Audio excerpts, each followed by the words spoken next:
आप समस्त शिव साधकों को प्रेम भरी ओम नमो भगवते रुद्राय।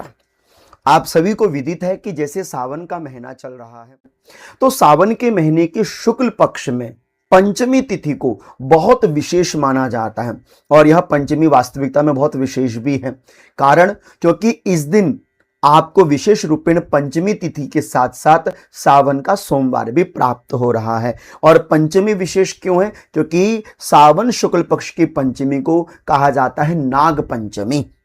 नाग पंचमी के अंतर्गत क्या विशेष होता है और नाग पंचमी के दिन हमें क्या करना चाहिए? तो नाग पंचमी के दिन आपको करने चाहिए 3 कार्य, और ये 3 कार्य ना जाने कितने दोषों का हरण हमारे कुंडली से लेकर हमारे जन्म जन्मांतरों तक के कर देते हैं। तो वह 3 कार्य क्या करने चाहिए और नाग पंचमी क्यों आपके लिए विशेष हो सकती है और क्या विशेष पाठ नाग पंचमी के दिन करें, तो सारी जानकारी आज की इस वीडियो में समझते रहिएगा।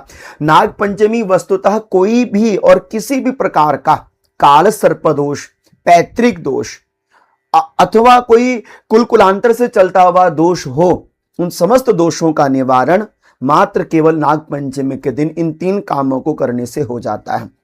जिस समय राजा जनमेजय को तक्षक सर्प ने डस लिया था, तब उनके पुत्र जनमेजय ने तक्षकों का विनाश करने के लिए, संपूर्ण जो सर्प जाति था उनका विनाश करने के लिए उन्होंने यज्ञ प्रारंभ किया आस्तिक मुनि के माध्यम से।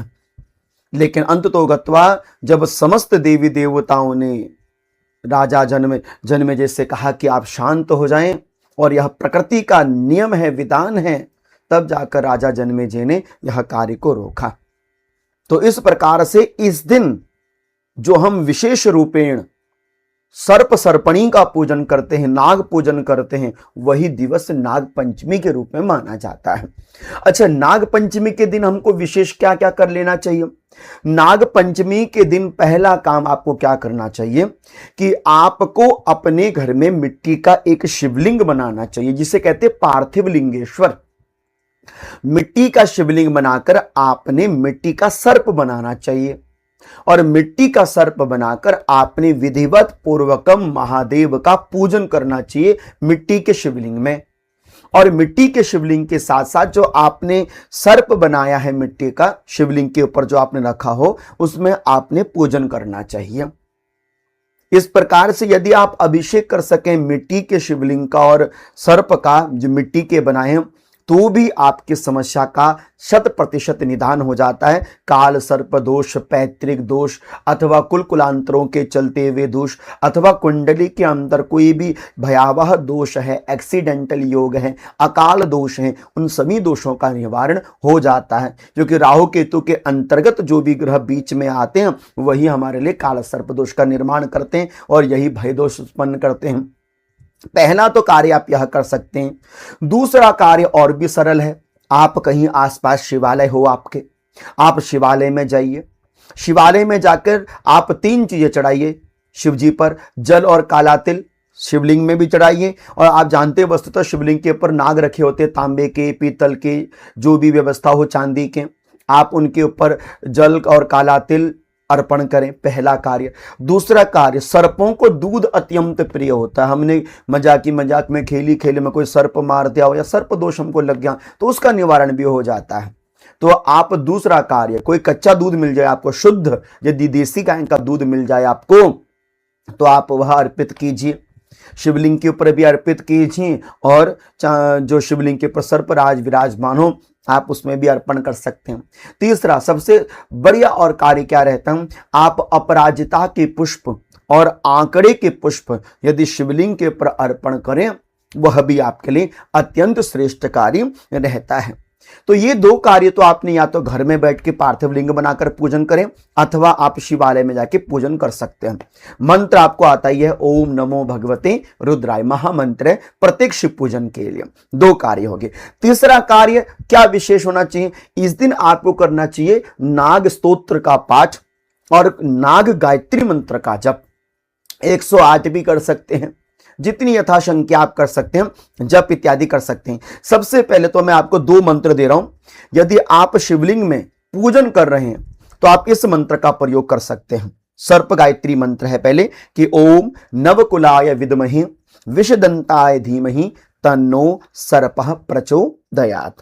पहला तो आप यह सर्प गायत्री है, और दूसरा है वैदिक मंत्र, सर्प का वैदिक मंत्र। आप इसके माध्यम से भी जब सर्प में जल चढ़ा रहे हैं तो इस मंत्र का भी प्रयोग कर सकते हैं।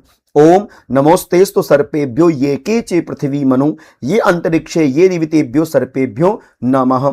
आप दूसरा इस मंत्र का भी प्रयोग कर सकते हैं, ठीक है ना। और तीसरा विशेष रूपे आप यदि नाग स्तोत्र का पाठ कर सकें तो वह भी आपके लिए बहुत बढ़िया है। और यदि नाग स्तोत्र का पूर्ण पाठ ना कर सकें तो 8 नाम हैं सर्पों के, 8 प्रजातियां हैं सर्पों की, आप उसको भी ले सकते हैं। 8 नामों से आपने क्या करना चाहिए, अपने हाथों में चावल और तिल को मिक्स कीजिए, और यह जो 8 नाम आपके सामने लिखे हुए हैं अष्टनाग, आप उन नामों से चढ़ा सकते हैं। जैसे आपके दाहिने हाथ की ओर लिखे हैं कि ओम अनंताय नमः, वासुकी नमः, पद्मनाभाय नमः, ओम कंबलाय नमः, शंखपालाय, धृतराष्ट्राय नमः, तक्षकाय नमः, कुलिकाय नमः। यह 8 नाम है। जल चावल और काला तिल मिक्स करके आपने शिवलिंग पर यह 8 नामों से अर्पित करना चाहिए। अथवा अनंतम वासुकी शेषम पद्मनाभम च कंबलम शंखपालम धृतराष्ट्रम तक्षकम कालयम तथा, अथवा आप यह स्तोत्र का पाठ भी कर सकते हैं।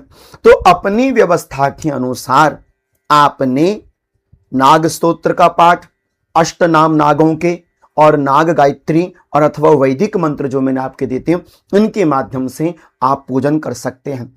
इस दिन क्या नहीं करना चाहिए, इस दिन यदि आप भूमि को खोद रहे हैं अथवा गृह निर्माण कार्य कर रहे हैं, पहली बार यदि आप धरती खोद रहे हैं तो आपको इस दिन धरती छेदन नहीं, भूमि छेदन नहीं करना चाहिए कहा जाता है। इस दिन हल भी चलाना वर्जित होता है ना। इस दिन आप यदि घर का निर्माण कर रहे हैं तो पहले नींव खोदी जाती, तो इस दिन नींव खोदना वर्जित होता है। तो पहला तो कार्य यह करना चाहिए।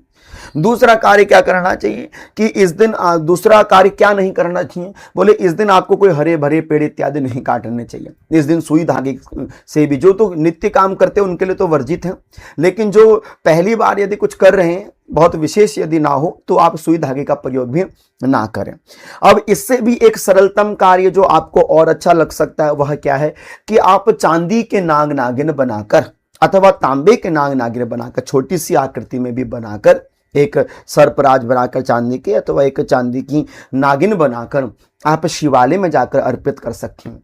शिवलिंग में क्या क्या अर्पण करना चाहिए, इस दिन चावल का दान, चीनी का दान, गुड़ का दान, दूध का दान विशेष रूपेण करना चाहिए। श्वेत पुष्पों से और अपराजिता के पुष्पों से शिवलिंग का विशेष रूपेण पूजन किया जाता है। तो यह कार्य यदि आप कर सकते हैं, सावन का महीना है, सावन का सोमवार है, और देखो सारी समस्याओं का समाधान क्या है, जल और काला तिल। जल और काला तिल बड़े से बड़े दोषों का निराकरण कर देता है। अकाल मृत्यु, भय दोष, सर्प दोष, स्वप्न दोष, जो बुरे बुरे सपने आते, सारा दोषों का निवारण मात्र नाग पंचमी के दिन सर्पराज का पूजन करने से आपको प्राप्त हो जाता है। ठीक है ना। तो मैं आशा करता हूं कि जो जानकारी मैंने आपके सम्मुख रखी आपको उचित लगी होगी, और लगी हो अच्छी यह जानकारी तो आगे इष्ट मित्रों को जरूर शेयर कर दीजिएगा। आप सभी को तब तक वंदन, प्रणाम, प्रेम भरी आप सभी को ओम नमो भगवते रुद्राय, ओम नमो भगवते